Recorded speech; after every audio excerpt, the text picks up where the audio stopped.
Hey everyone, I am Chris Velasco, Senior Mobile Editor at Engadget, and this week we've gotten a chance to speak to some honestly brilliant people here on our Engadget live stage, and we're actually about to speak to 3 more. So we're here today to announce the winners of Samsung's Mobile App Academy. Basically, 300 high school students this year attended the academy. It's a 3-day academy, and we worked with 10 universities to basically introduce them to the mobile app development world. And so we're here today to announce the winners. So basically they all submitted an app and have the opportunity to win a scholarship, and that's what we are. So tell us really quick about the judging. So you're one of the expert judges. What was that like? What sort of stood out to you guys this year? Well, what was really interesting to me, or really important to me about judging, is not just that the apps were very innovative, but that they really fulfilled a consumer need. And so that's what we were looking for. And you'll see from the winners that all of them really hone in on a really important consumer need or something that's lacking in the market, and honed in on how they could help, whether it be, people with diabetes or visual impairment, or people looking for more motivation. All of these are really distinct ways to help. So in a way, you're giving kids an avenue and the tools to tackle really big, hefty problems. Yeah, absolutely. Well, I mean, we were really impressed with the scope. We judged a lot of apps, and we were really impressed with the scope of the winners in terms of, they were going after big issues. Cool. Well, let's actually meet our winners right now. We've got the 3 of them over here. Let's bring them over. We've got Aditya Suri, Evan Doherty, and Sarah Cheng.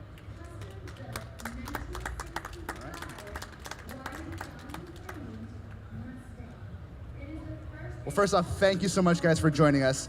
I've got a lot of questions, so let's just sort of dive into it. Let's start with you, Sarah. Tell us a bit about what you've created this year. Okay, well, did you know that only 8% of Americans actually fulfill their New Year's resolutions?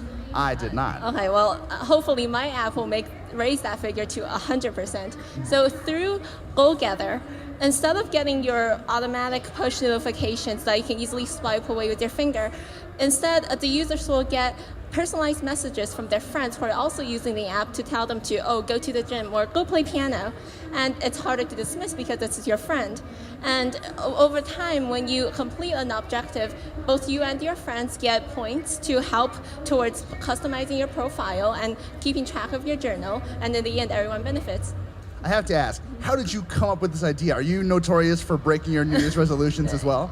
Yes, so they say failure leads to success, and I say that that's exactly what happened here. Last year, my AP Calculus teacher asked all of our students to go do a Code Academy Intro to Java course, and for every student that completed this course, the DonorsChoose.org donated money towards our school to buy new technology. And so many people signed up, but then in the end, only I think 1 in 10 completed it, and I was one of those who didn't go through. And I thought, wow, if there was an app that will help us go through with our original goal, then not only will we all be better off with new laptops, but then people will also know code. Amazing. So Sarah, you came in 3rd place. What was that feeling like when you sort of heard that out of all of these people, you've come this far? It was incredible. I was not expecting it. And just being here, the fact that in CES, I mean, this is my dream. CES, I didn't think I was going to be here, and it was really exciting. Well, we're very glad you're here. And let's move on to our 2nd place contestant. Evan, tell us a bit about what you came up with. So my app was called the Glucaster, and it was for the over 300 million people diagnosed with diabetes worldwide. Diabetes has become a growing epidemic. And for the millions of people, we wanted something to replace your natural body functions. So it turns your smartphone into a virtual prosthesis. So it takes data collected from your onboard sensors on your smartphone and from data collected by the users to find trends and predict what's going to happen and give you recommendations on how you can change your behavior so you can keep in a healthy range of your blood glucose levels. And I guess I'll ask you the same question. Where did the roots of this sort of idea come from? Does someone in your family have diabetes? Is it sort of a close issue to you, or? I mean, I know a lot of people with diabetes, and there's a lot of people affected of it, especially in the United States. Of course. And I wanted to use this great opportunity from Samsung to try and help as many people as I could. So with the growing epidemic that this seemed like a perfect opportunity and a perfect idea to go and try and help as many people. Awesome. And Aditya, you came in first. You are Mr. Grand Prize winner. Yeah. Do you Glad to be here. care to share your winning idea with us all? So my app was an app called MobiSense, and basically what it does is Samsung gave me the opportunity to help our community. And our community is a globalized and interconnected 21st century mobile community. That's what we are. That's what Samsung makes phones for and everything. So there are people that can't use that. For example, people that have difficulty seeing, hearing, or are unable to speak, or perhaps are unable to hear or see. And my app allows communication with these people. For example, if you see someone that speaks in sign language, you can use camera tracking from the app to communicate with yourself. And tell us a bit about the origins of that. Well, honestly, I was just thinking about what's the best way to improve the community, and that's to get everyone involved. And if people can't get involved in our mobile community, then we can't grow. And so I thought there's this group of people that can get involved. And so I tried to use my app to bring them in our community. Amazing. And so I've got a series of questions actually, that I'd like to pose to all three of you. And let's start with, I think, something that's very near and dear to my heart, sort of the entrepreneurship angle. You guys have cooked up some really, really incredible ideas that tackle, I think, pretty weighty problems. Do you guys feel like there's the potential to grow this into a bigger entity, a bigger force of business? Or do you just sort of look at this as a side project that you put together because it was there and ready to take on? Sarah? No, completely. I mean, everyone knows the mobile app industry is the next big thing. And for me, ever since I was really young, my father is a computer technician, and he got me into this whole computer science business. And I mean, this was my dream from the start. And I figured that, I mean, this is the time to do it. So, like, I'm so excited to just be here and hopefully make this the next big thing. Awesome. And Evan? No, this is definitely something I'd love to pursue further. In the next, I think it was the next 20 years, like 20% of all the jobs created are going to be in computer science. So programming and startups and all these things, it's living the dream, making something useful that everyone can use anywhere in the world. Everyone has a smartphone, so it seems like it's a perfect place to work. Cool. And Aditya? Well, definitely. We have websites we're sitting on Engadget State here with thousands of people at CES. It's a growing community, gets bigger every year, and if full-time careers in this industry are just going to keep increasing, and like the number of them are going to keep increasing, and so it's definitely an idea for me. Amazing.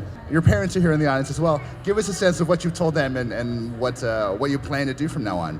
Well, as a senior, I'm definitely planning to go to college. I'm majoring in computer science or electrical engineering, and I'm hoping to pursue this road, whether through creating my own mobile app. There's I could minor in entrepreneurship. That's what I'm kind of looking into, and hopefully coming back to CES in a few years.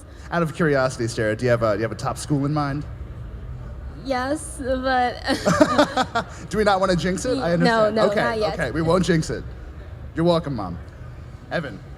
Me and Sarah both have a lot in common, actually. We both want to go into electrical engineering and computer science, and we're both applying for colleges, so hopefully we get in somewhere.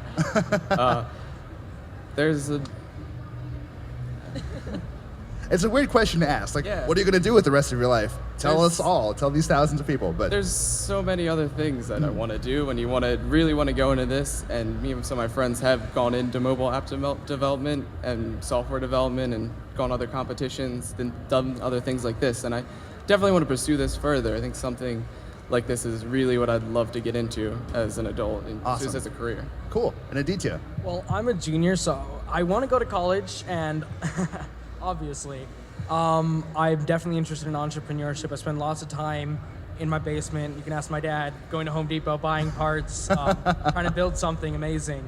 And then I also work a lot with my robotics team.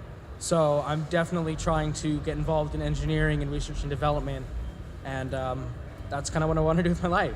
Technology is an incredible force that allows us to tackle problems that we've never been able to touch before. And more so, we're seeing young people like you sort of taking the initiative and fixing them on their own. No one's asking you to do this. You're taking it upon yourselves. So let me ask you sort of one parting question. It's not going to be a softball. I really want you to take a minute and see what you feel. What's the one big thing, one big problem that you see that tech could fix? Our education system. Education. Care to expand? Well, I mean, as we all know, we have a public education system, and there's still lots of people without opportunities. I mean, we are all lucky we were able to go to the App Academy and expand our interests, but education can always get better and always expand, and we can always, improve our community and our society through education. So it's my belief that, the more we bring technology in, like we have smart boards now, and we can just keep expanding on that and improve our education system a lot more. Great. In my opinion, like the political system, there's so many things going wrong, mostly around the world, and having something like smartphones and things to unite people and make the world a better place.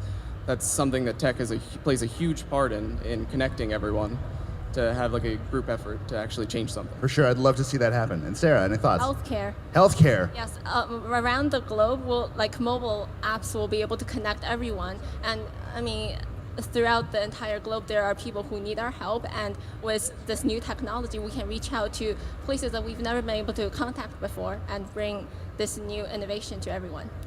Fantastic. I do believe we have some giant checks for you as well. Carolyn. We do. So one of the great things about the scholarship is that it gives the winners an opportunity to continue with their learning. So our first place scholarship goes to Aditya. Thank you. So congratulations. Our second place goes to Evan. Thank you very much. And third place to Sarah. Thank you so much. Thank you. And if you want to learn more about the Samsung Apps Academy, you can go to scholastic.com/Samsung.